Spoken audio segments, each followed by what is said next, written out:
नमस्कार, मी राहुल कुलकर्णी. एबीपी माझामध्ये जगभरातल्या सर्व प्रेक्षकांचं स्वागत आहे.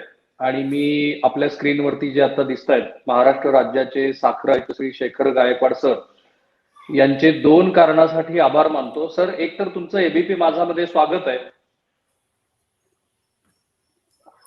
येस, दोन कारणासाठी आभार यासाठी मानतो की एक तर आज रविवार आहे, सुट्टीचा दिवस आहे, शासकीय कामकाज या दिवशी होत नाही, पण तरी सुद्धा त्यांना त्या विषयाचं महत्व वाटलं आणि म्हणून ते महाराष्ट्रातल्या प्रेक्षकासमोर आले.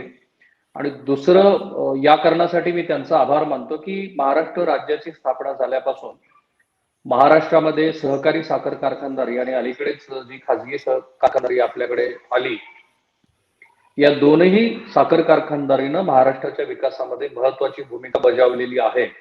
परंतु त्याबरोबरच महाराष्ट्राच्या या साखर कारखानदारीमध्ये काही अपप्रवृत्ती शिरल्यात असं म्हटलं जातं. विशेषतः महाराष्ट्र राज्याच्या मुख्यमंत्रीपदी श्री पृथ्वीराज चव्हाण हे असताना शिखर बँकेच्या माध्यमातून साखर कारखान्याच्या विक्री व्यवहारासंदर्भात ज्या काही गोष्टी घडल्या त्याची त्यांनी पडताळणी केली आणि त्याबद्दल सध्या न्यायालयीन प्रक्रिया सुरू आहे. त्याच्याबद्दल आपण भाष्य करणार नाही आहोत. पण जी दुसरी गोष्ट आहे आणि ती श्री शेखर गायकवाड सरांनी ज्याला bringing changes into the system असं म्हणतात, ते त्यांनी केलंय. त्यांनी काय केलंय तर शेतकऱ्यांचा ऊस घेऊन जाऊन नंतर त्यांची मग FRP न देण्यासंदर्भात किंवा ती वेळेवर न देण्यासंदर्भामध्ये जी सातत्यानं ओरड होते त्याला समोर ठेवून महाराष्ट्रातल्या 190 साखर कारखान्यांचं मानांकन त्यांनी केलं. त्या मानांकनामध्ये काही अतिशय उत्तम साखर कारखाने महाराष्ट्रामध्ये काम करत आहेत असं दिसलं, परंतु 44 साखर कारखाने असे आहेत की ज्यांनी यानं त्या माध्यमातून महाराष्ट्रातल्या ऊस उत्पादक शेतकऱ्यांची फसवणूक केली, अडवणूक केली, त्यांना त्यांची पिळवणूक केली असं दिसतं. सर, सर्वात आधी असं मानांकन करावं असं तुम्हाला का वाटलं आणि त्याला राज्य सरकारने सकारात्मक प्रतिसाद कसा दिला? एक तर साखर आयुक्त म्हणून काम करताना मला हे स्पष्टपणे जाणवलं की प्रत्येक वेळी काही ना काहीतरी सबबी सांगून शेतकऱ्यांची फसवणूक होते आहे. आणि त्याचं एक सगळ्यात ज्वलंत उदाहरण मला मराठवाड्यातल्याच लोकांच्या बाबतीत आढळलं. उस्मानाबादच्या जवळजवळ 550 शेतकऱ्यांनी सोलापूर जिल्ह्यातले 28 कारखाने ओलांडून पलीकडे ऊस दिला होता. बरोबर. आणि त्यांना ऊसाचे पैसे वर्षभर मिळाले नाहीत. त्यानंतर ते साखर आयुक्तालयात आले आणि मग मी त्यांना विचारलं की तुम्ही आम्हाला विचारलं होतं का आमच्या ऑफिसमध्ये कोणाला की या कारखान्याची ऐपत काय आहे, हा कारखाना पैसे देऊ शकतो का? मला फार वेगळीच गोष्ट सापडली की त्यातल्या एका चेअरमनच्या नातेवाईक शेतकऱ्याला त्याने 200 रुपये जास्त दिले होते आणि त्याचा वापर करून सगळ्या गावाचा ऊस आपल्याकडे येईल अशी सोय पण त्या चेअरमनने केली होती. ग्रेट. आणि तिथून पुढे 3 वर्ष हे शेतकरी हेलपाटे मारतायत. मी सांगितलं, मला जर डोळे झाकून जरी विचारलं तर महाराष्ट्रातला सगळ्यात कमकुवत आर्थिकदृष्ट्या कारखाना कुठला असेल तर हा आहे. अशा कारखान्याला चांगले कारखाने डावलून तुम्ही पलीकडे ऊस नेऊन द्यायचं खरं कारण मला सांगा. आणि मग हे कारण मला स्पष्ट झालं. याचा अर्थ काय? कारखानदार पारदर्शकपणे स्वतःचा रेट किती देणार आहोत हे न सांगता शेतकऱ्याला कुठून तरी फसवून हे ऊस मिळवण्याच्या प्रयत्नामध्ये आहे. सुदैवाने यावर्षीच्या मंत्री समितीमध्ये यामध्ये मला यश मिळालं की एकदाचे चांगले आणि वाईट ह्याच्यातला फरक आता शेतकऱ्यांच्या डोळ्यात भरेल अशा स्पष्ट आणि पारदर्शक पद्धतीने आपण कसं सांगू शकू आणि अशी एक व्यवस्था करायला मला परवानगी द्या. म्हणजे असं जगामध्ये इतर देशांमध्ये आहे की ऍडवायझरी देतात शेतकऱ्यांना आणि मग त्यांनी त्यांच्या बुद्धीला पटेल असा निर्णय घेतला पाहिजे. अशी ऍडवायझरी पहिल्यांदा आपण साखरेच्या इतिहासामध्ये केली आहे यावर्षी की चांगला कारखाना कोणता आणि हे कशाच्या आधारित आम्ही म्हणतो म्हणून चांगला नाही, त्याचं ट्रॅक रेकॉर्ड काय आहे. मागच्या वर्षी कोणी 31 डिसेंबर पर्यंत FRP सगळी दिली होती, कोणी मार्च अखेर दिली नव्हती आणि कोणी कालच्या ऑगस्ट अखेर सुद्धा देऊ शकलेलं नाही. हे शेतकऱ्यांना समजावं हा खरा त्याच्यातला मुख्य उद्देश आहे. आणि आपण जर संख्या बघितली तर साखर आयुक्त म्हणून मला हे दिसतंय की 2 जरी कारखाने मागे राहिले तर 12 हजार सभासद म्हणजे 24,000 सभासदांच्या आयुष्यात प्रश्न निर्माण होणारच आहे. म्हणजे संख्या एवढी मोठी आहे की 40 लाख शेतकऱ्यांच्या बाबतीत जर असा प्रश्न ऊसाचा असेल तर त्यातले किमान 5-10 लाख शेतकरी सतत ऍग्रीव्ड असू शकतात. आणि हे करायचं असेल तर मला असं वाटतं की निश्चितपणे याच्यामध्ये रेग ओढायची गरज आहे आणि म्हणून ते करायचा आम्ही एक यावर्षी चांगला प्रयत्न केला आहे. बरं, हे जे 190 कारखाने आहेत त्यातले 1/3 वाईट आहेत असं दिसतंय, पण चांगले पण आहेत. तर हे 190चं ज्या वेळेला तुम्ही मानांकन केलं त्यावेळेला महाराष्ट्रातली साखर कारखानदारी कुठं उभी आहे असं आपल्याला दिसलं? आपल्याला असं दिसतंय की 190 मध्ये 46 कारखाने FRP देऊ शकलेले नाही वेळेमध्ये आणि त्याचबरोबर जवळजवळ 32 RRC ऑर्डर मला काढाव्या लागल्या. म्हणजे त्यांची इच्छा असली तरी साखरेचा बाजार कमी आणि ऊसाची FRP जास्त असं पण चित्र आहे. आणि मग एकूण विक्री किमतीच्या 95% जर FRP होत असेल तर कारखान्यांची ऐपतच नाहीये. म्हणजे फायनान्शियल सिच्युएशन एवढी वाईट आहे की ते प्रॅक्टिकली पैसे देऊ शकत नाही. परंतु आता हे एकीकडे चित्र आहे. बँका त्यांना कर्ज देत नाही कारण ते कारखाने NPA मध्ये आहेत, त्यांचं नेटवर्क निगेटिव्ह आहे. हे सगळं खरं असलं तरी मग हे पारदर्शकपणे ते शेतकऱ्यांना का सांगत नाही की त्याच्यामुळे परत दरवर्षी पुन्हा 14,000 लोक फसत जाणार प्रत्येक कारखान्यामध्ये. असं नको आहे. मला असं वाटतं की एक ब्रेक थ्रू सारखी आपल्याला एक अशी न्यूट्रल व्यवस्था ज्याच्यातून शेतकऱ्याला आपोआप समजेल याचं ट्रॅक रेकॉर्ड काय आहे असा आम्ही प्रयत्न केला आहे. राईट. पण मग ही उस्मानाबाद जिल्ह्याची वानगी दाखल तुम्ही जी उदाहरणं दिली ते फक्त एकच चित्र आहे की महाराष्ट्राच्या विशेषतः पश्चिम महाराष्ट्रातनं पण अशा स्वरूपाच्या तक्रारी आल्यात तुमच्याकडे आणि त्या तक्रारींचं स्वरूप काय? तक्रारींचं स्वरूप एक 4-5 प्रकारचं आहे. उदाहरणार्थ कॅश फ्लो नसतो आणि म्हणून आम्हाला एक स्वरूप असं सापडलं की सुरुवातीला शेतकऱ्यांना पूर्ण पैसे द्यायचे आणि शेवटच्या 1.5 महिन्याचे पैसे थकवायचे. हा एक प्रकार आहे. दुसरा प्रकार आहे की शेतकऱ्यांना आपल्याकडे ऊस घालता यावा म्हणून कुठेतरी जाहीर सभेमध्ये वगैरे जास्त आकडा सांगून टाकायचा की आम्ही 2600 रुपये देऊ, FRP मात्र 2300 रुपये आहे. याचा अर्थ काय? ते पैसे कागदावर देताना 2300 देतात पण सुरुवातीला लोकांनी अट्रॅक्ट व्हावं म्हणून 2600 घोषणा करतात. ती घोषणा अशा ठिकाणी करतात जिथे कोर्टात कोणी गेलं उद्या तर ते सिद्ध होत नाही कारण ते कुठेतरी जाहीर सभेत एखादं वाक्य कोणीतरी बोललेलं असतं. आडत्यासारखी अवस्था झाली. आडत्यासारखी अवस्था आहे. फार फार विचित्र आहे. इंटरेस्टिंग आहे. म्हणजे असे एवढे प्रकार मला सापडले आहेत. त्याचबरोबर अनेक शेतकऱ्यांच्या बाबतीमध्ये की त्याला सांगायचं की आता आपण एक्सपान्शन करतोय, आपल्याला डिस्टिलरी टाकायची आहे म्हणून तुमचे पैसे आम्ही ठेवून घेतले आहेत. डिस्टिलरी मात्र टाकायचीच नाही. मग काय होतं की तेवढे पैसे तेवढे शेतकरी ऍग्रीव्ड होतात आणि ते सारखे आमच्या ऑफिसला मोर्चे काढत बसतात. चौथी कॅटेगरी अशी आहे की जिथे दबाव पण आहे कारखान्यांवर, एवढा जनतेचा किंवा शेतकऱ्यांचा दबाव आहे की जिथे सरकारने नियम केला 31 रुपयाच्या खाली साखर विकू नका, तर अंडर कटिंग करण्याची म्हणजे काय कमी किमतीला साखर विकून टाकायची पण शेतकऱ्याचं ओझं नको आपल्याला. या नादामध्ये फायनान्शियल लॉस करून साखर विकून टाकायची. असं केल्यामुळे कायदा पण डावला जातो आणि मग काय होतं बाजारात साखर जास्त येते. थोडक्यात व्यापारी हे कारखान्यावर कुरघोडी करतायत आणि व्यापारी डिक्टेट करतायत. तुम्हाला गरज आहे ना मग तुम्ही 2800 ने आम्हाला साखर विका आणि 2800 साखर विकल्यावर 2900ची FRP कुठून देतील हे लोक. त्यामुळे हे जे आहे हे फार विचित्र असं एक सायकल मध्ये हे ऊस कारखानदारी अडकलेली आहे.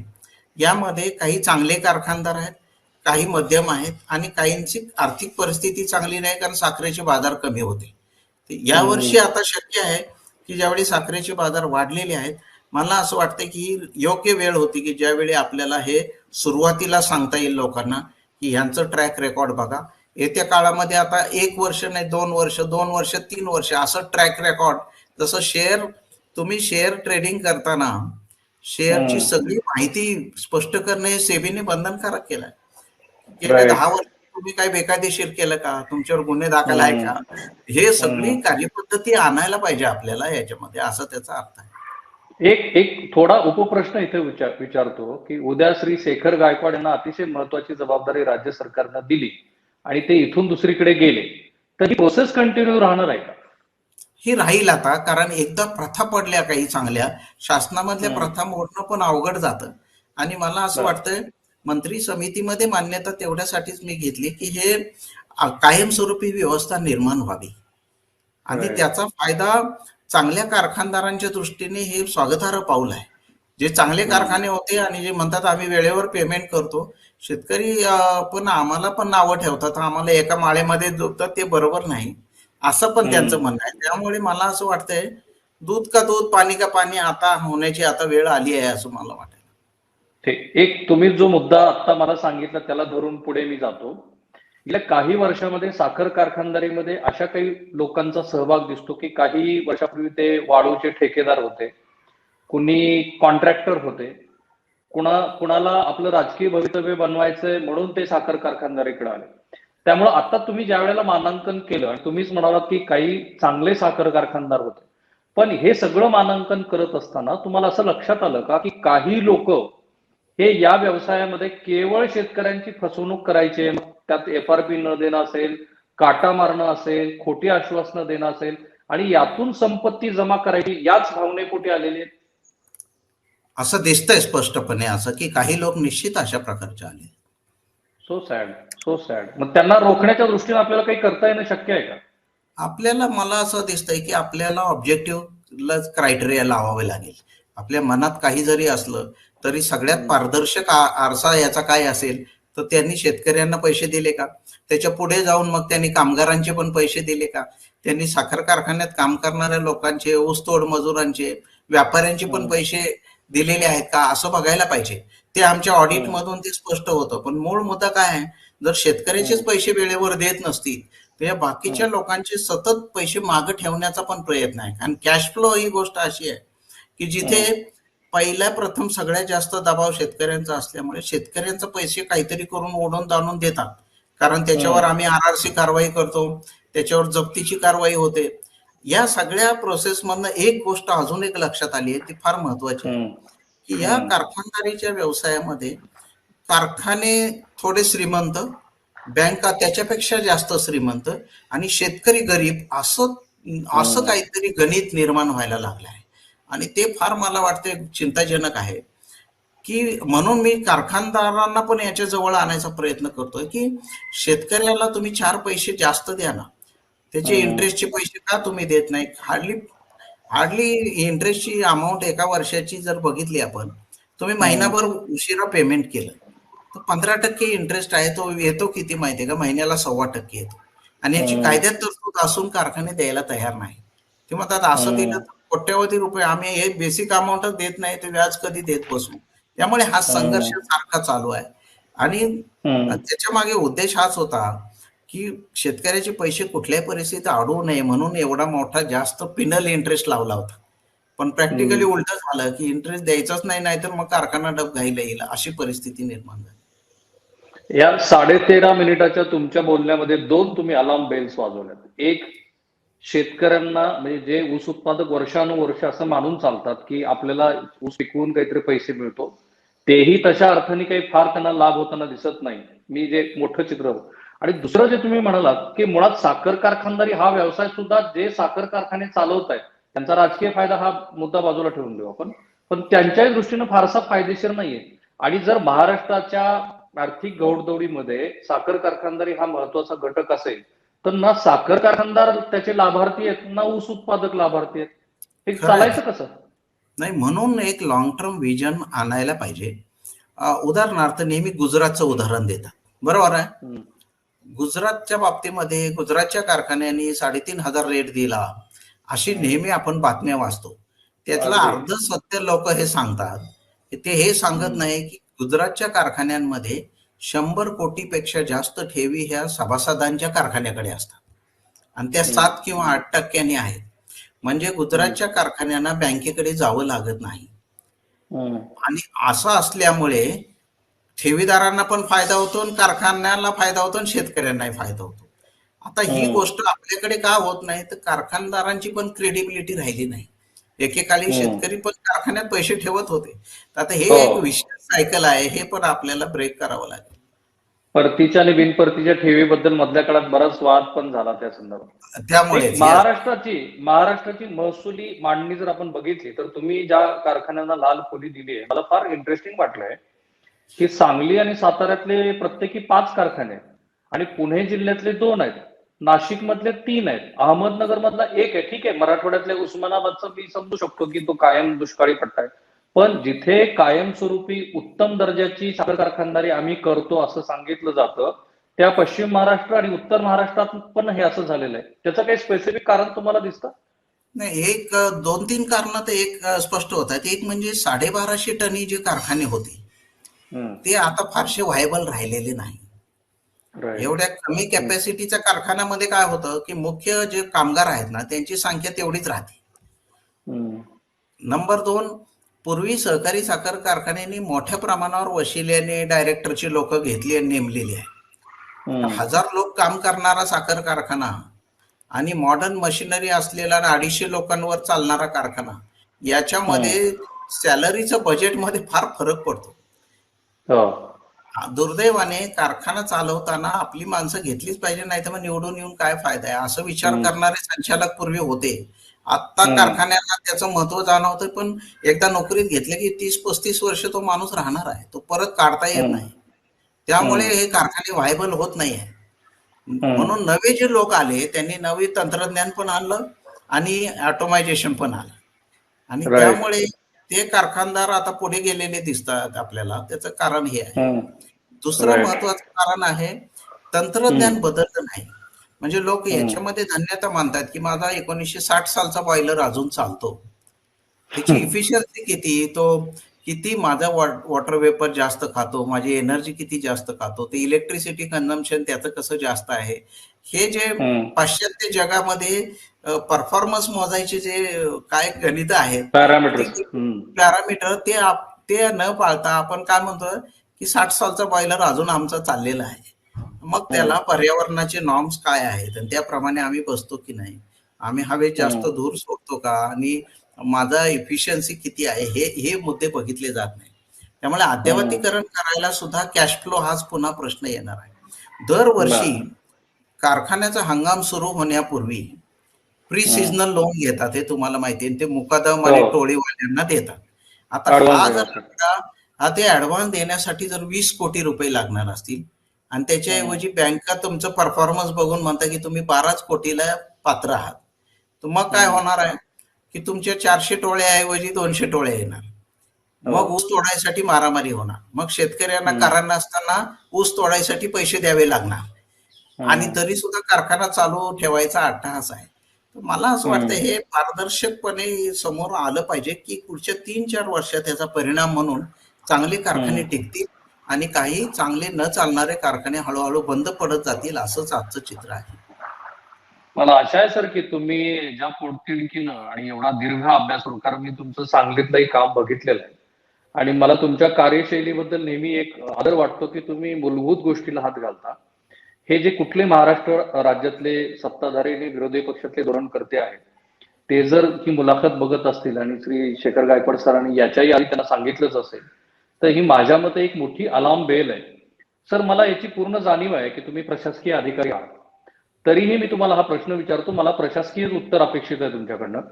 हे जे 44 कारखाने ज्यांना आपण वाईट म्हणून रँकिंग केलेली आहे, त्याच्यामध्ये एक माजी मंत्री श्री सुभाष देशमुख यांचाही कारखाना दिसतोय, एक आजी मंत्री श्री अजित पवार यांची जी मधल्या काळात ईडीच्या अनुषंगाने जे रंडेश्वर कारखान्याच्या निमित्ताने चर्चा झाली, तोही एक कारखाना गुरु कमोडिटीचा तोही दिसतोय. काही आमदाराचे कारखाने दिसत आहेत. तर हे असं का व्हावं? आजी माजी मंत्री आणि आमदाराचे कारखाने वाईट या कॅटेगरीमध्ये का जावे, लाल फुली या कॅटेगरीमध्ये ते का जावे? नाही, त्याचं मुख्य कारण मी सांगितलं. मागच्या 3 वर्षामध्ये साखरेचे दर खाली राहिले आणि एफआरपी त्याच्या 95% पर्यंत गेली. हा कॅश फ्लो हा असा आहे की थोडक्यात कच्च्या मालाला 95% पैसे देऊन झाल्यावर राहिलेल्या 5% मध्ये कारखान्याचे प्रोसेसिंगची कॉस्ट, लेबरचा पगार, सिक्युरिटी गार्डचा पगार, वाहतुकीचा खर्च हे सगळं भागणं शक्य नाही. म्हणून साखर कारखानदारांचं सतत म्हणणं आहे की आजच्या तारखेला जर जे रंगराजन समितीने म्हटलं की 70% पैसे शेतकऱ्याला गेले पाहिजे, 30% पैसे कारखान्याला मिळाले पाहिजे. जर हम्म. 2850 किंवा आता नव्याने झालेले 2900 FRP घेतलं आणि त्याला हम्म. आपण 70% मानलं, हम्म. तर मग 100%चं गणित जातं 3700 पर्यंत. याचा हम्म. अर्थ 3700च्या खाली आपले कॉस्ट ऑफ प्रोडक्शन येऊ शकत नाही साखरेची, असा त्याचा थेट अर्थ आहे. परंतु आंतरराष्ट्रीय बाजारात 22 रुपयाला साखर मिळत होती मागच्या वर्षी. हम्म. म्हणजे थोडक्यात त्यांना बाहेरनं आयात साखर जर इथे 22 रुपयाला पडत असेल आणि आमची हम्म. साखर 36 रुपयाला आपण विकणार असू, तर हे गणित हम्म. फार काळ टिकेल का? म्हणून हम्म. WTO मध्ये पण हे चॅलेंज केलं गेलं की भारतासारख्या देशाने सबसिडी देऊ नये, कारण ते हम्म. आंतरराष्ट्रीय बाजारपेठामध्ये हस्तक्षेप आहे असं मानलं गेलं. हम्म. आणि म्हणून मग आपण वेगवेगळ्या नावाने पण शेतकऱ्याला जास्त पैसे मिळावेत म्हणून हे धोरण ठेवलं की बफर स्टॉक सबसिडीच्या नावाखाली काही पैसे देऊ, निर्यात अनुदान म्हणून काही पैसे देऊ, पण त्याला पण हम्म. मर्यादा आहे. ते सातत्याने हम्म. आयुष्यभर मिळणार नाही आहे. ते पुढच्या हम्म. वर्षीपासून हे बंद होणार आहे सगळं, किंवा याच वर्षी बंद हम्म. होईल. बफर स्टॉक हम्म. सबसिडी वगैरे आता मिळणार नाही. अशा वेळी हम्म. कारखानदारांना कॅश फ्लो साठी तयारी करावी लागेल. कदाचित बँकांकडे किती साखरेसाठी किती पैसे उचल घ्यायची ती कमी करता येईल का? आपण हम्म. कारखान्यांना असा पण मी प्रयत्न करून बघितला की हम्म. सगळे पैसे व्याजापोटी बँकांना देण्यापेक्षा तुम्ही हम्म. 60% उचल करा.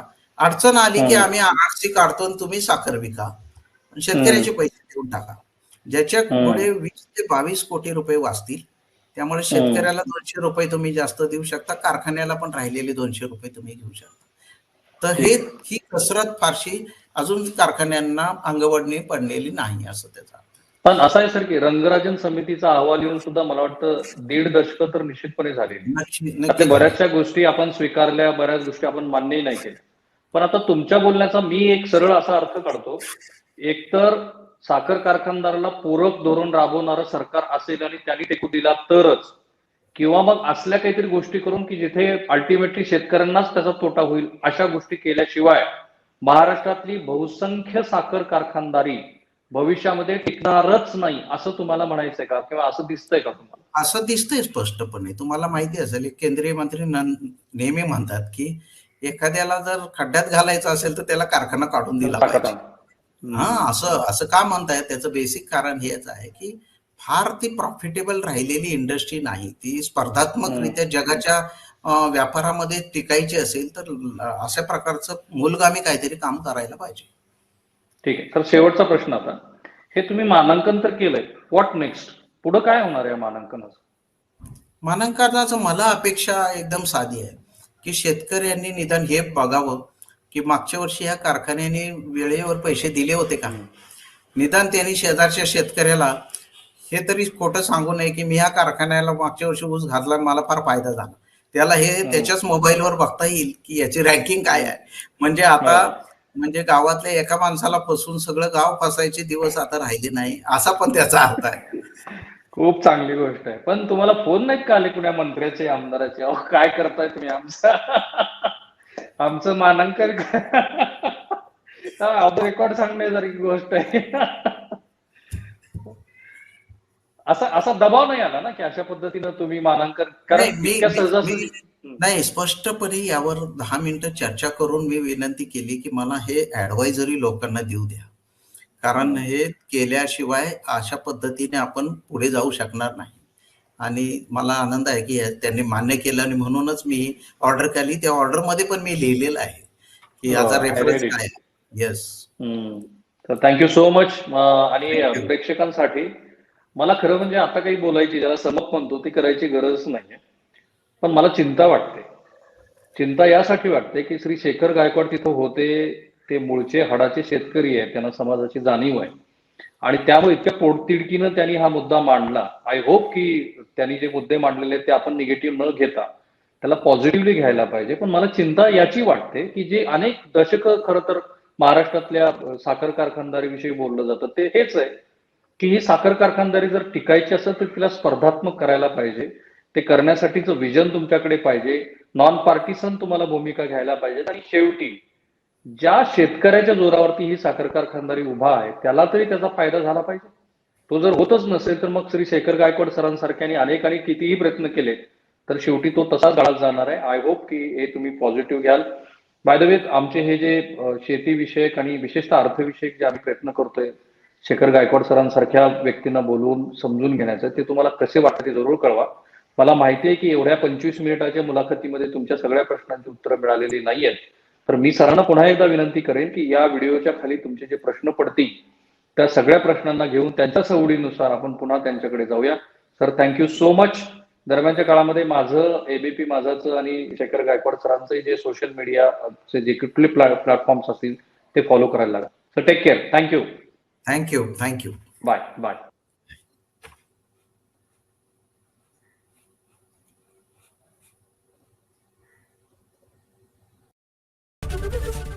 एबीपी माझा, उघडा डोळे बघा नीट.